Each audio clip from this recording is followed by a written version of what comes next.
সংস্কৃতি জগৎ থেকে সকল প্রকার দুর্নীতি মুক্ত বাংলাদেশ চাই। এই দুর্নীতি যদি শেষ না হয় আমরা রাজপথ ছাড়বো না। শিল্পীরা শিল্পীদের অধিকার চায়। এই অধিকারের জন্য আমরা যুদ্ধ করতে আবার আমরা গণবিপ্লবের জন্য আমরা রেডি হয়েছি। বলেন বলেন যা খুশি বলেন ইচ্ছা।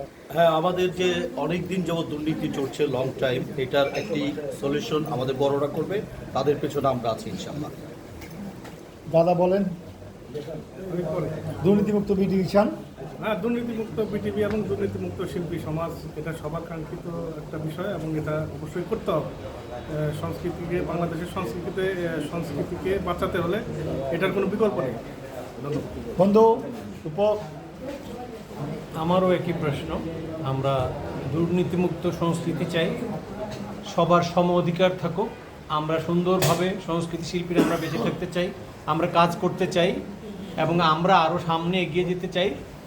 আমাদের সংস্কৃতি অঙ্গনে কোনো দুর্নীতি থাকবে না। আর যে দেশে দুর্নীতি হয় সংস্কৃতি শিল্পীদের দ্বারা কোনো দুর্নীতি হবে না, এবং যদি দুর্নীতি হয় যে দেশে দুর্নীতি হবে সে দেশ ধ্বংস হয়ে যাবে। এই জন্য দুর্নীতি আমরা চাই না। মামা বলেন। হ্যাঁ, আমাদের মিটিং শেষ হয়ে গেল কিন্তু কাজ শেষ হয়নি। সামনে অনেক কাজ আছে, কাজ করতে হবে। শুধু বিটিভি নয়, সারা বাংলাদেশকে দুর্নীতিমুক্ত করতে হবে সঙ্গীতের দিক থেকে। আমরা সঙ্গীতের পূজারী, সঙ্গীত চিনি, অন্য কিছু চিনি না।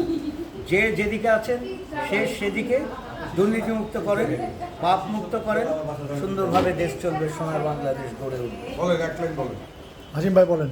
আমরা আসলেই আজকের যে মিটিং হলো অত্যন্ত ফলপ্রসূ মিটিং হলো। সামনে আমাদের অনেক কাজ, অনেক রাস্তা পেরোতে হবে।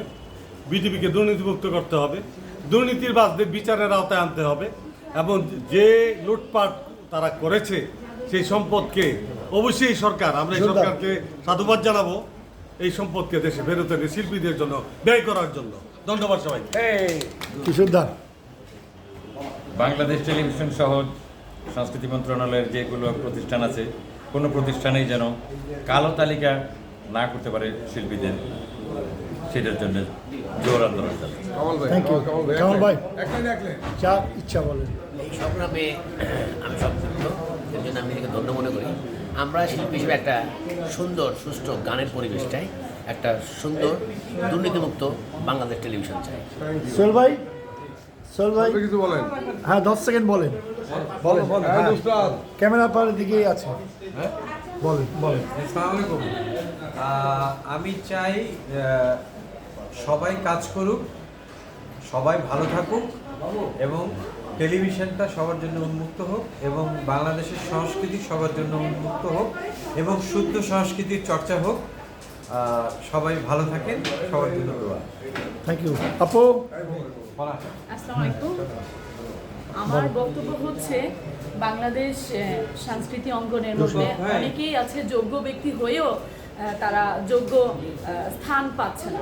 আমি চাইব যোগ্য ব্যক্তিরা যোগ্য স্থানে অবলম্বন করুক, আর অযোগ্যরা, দুর্নীতিবাজরা যোগ্য স্থানগুলো ত্যাগ করে এবং কি আমাদের প্রয়োজনে আমাদের সমর্থন হয়ে সবাইকে সবার সাথে হাত মিলিয়ে, কাঁধে কাঁধ মিলিয়ে কাজ করুক। আমরা বলবো না যে একাই কেউ তাদের অধিকার আদায় করুক।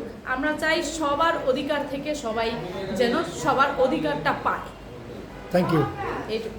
দুর্নীতিমুক্ত বিটিভি চাই, আন্দোলন চলছে, চলবে। তবে ভাই just one word please. Bangladesh চাই। আমি জানি জাস্টিস। Just 10 second. বর্তমান ইন্টারিম গভর্নমেন্ট 18 কোটি মানুষের গভর্নমেন্ট, ইচ্ছার শক্তি। ট্যাক্স বাড়িয়ে রাষ্ট্রীয় কোষাগার ভরা যাবে না। সকল বাংলাদেশের রাষ্ট্রীয় কোষাগারকে ধ্বংস করেছে যে দুর্নীতিবাজরা, তাদেরকে আইনের আওতায় এনে সেই দুর্নীতির মাধ্যমে যেই সম্পদ তারা অর্জন করেছে তা আহরণ করে রাষ্ট্রীয় কোষাগারকে বড় করুন।